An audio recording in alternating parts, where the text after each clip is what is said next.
بھلا تم نے ان لوگوں کو نہیں دیکھا جن کو کتاب سے حصہ دیا گیا ہے کہ بتوں اور شیطان کو مانتے ہیں اور کفار کے بارے میں کہتے ہیں کہ یہ لوگ مومنوں کی نسبت سیدھے رستے پر ہیں؟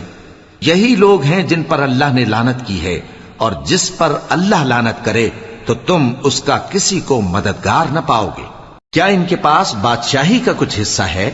اس صورت میں تو یہ لوگوں کو تل برابر بھی نہ دیں گے۔ یا جو اللہ نے لوگوں کو اپنے فضل سے دے رکھا ہے اس کا حسد کرتے ہیں۔ تو ہم نے خاندان ابراہیم کو کتاب اور دانائی عطا فرمائی تھی اور سلطنت عظیم بھی بخشی تھی۔ پھر لوگوں میں سے کسی نے تو اس کتاب کو مانا اور کوئی اس سے رکا رہا، تو ان نہ ماننے والوں کے لیے دوزخ کی جلتی ہوئی آگ کافی ہے۔ جن لوگوں نے ہماری آیتوں سے کفر کیا ان کو ہم عنقریب آگ میں داخل کریں گے۔ جب کبھی ان کی کھالیں گل جائیں گی تو ہم ان کو اور کھالیں بدل کر دیں گے تاکہ ہمیشہ عذاب کا مزہ چکھتے رہیں۔ بے شک اللہ غالب ہے، حکمت والا ہے۔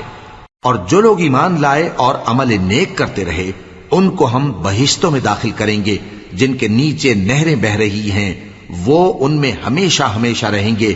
وہاں ان کے لیے پاک بیویاں ہیں اور ان کو ہم گھنے سائے میں داخل کریں گے۔ مسلمانوں، اللہ تم کو حکم دیتا ہے کہ امانت والوں کی امانتیں ان کے حوالے کر دیا کرو، اور جب لوگوں میں فیصلہ کرنے لگو تو انصاف سے فیصلہ کیا کرو۔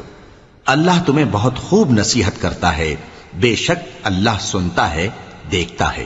مومنو، اللہ اور اس کے رسول کی فرما برداری کرو، اور جو تم میں سے صاحب حکومت ہیں ان کی بھی۔ پھر اگر کسی بات میں تم میں اختلاف واقع ہو تو اگر اللہ اور روز آخر پر ایمان رکھتے ہو تو اس میں اللہ اور اس کے رسول کے حکم کی طرف رجوع کرو۔ یہ بہت اچھی بات ہے اور اس کا انجام بھی اچھا ہے۔ کیا تم نے ان لوگوں کو نہیں دیکھا جو دعویٰ تو یہ کرتے ہیں کہ جو کتاب تم پر نازل ہوئی اور جو کتابیں تم سے پہلے نازل ہوئیں ان سب پر ایمان رکھتے ہیں، اور چاہتے یہ ہیں کہ اپنا مقدمہ اللہ کے باغی کے پاس لے جا کر فیصل کرائیں، حالانکہ ان کو حکم دیا گیا تھا کہ اس کو نہ مانیں، اور شیطان تو یہ چاہتا ہے کہ ان کو بہکا کر رستے سے دور ڈال دے۔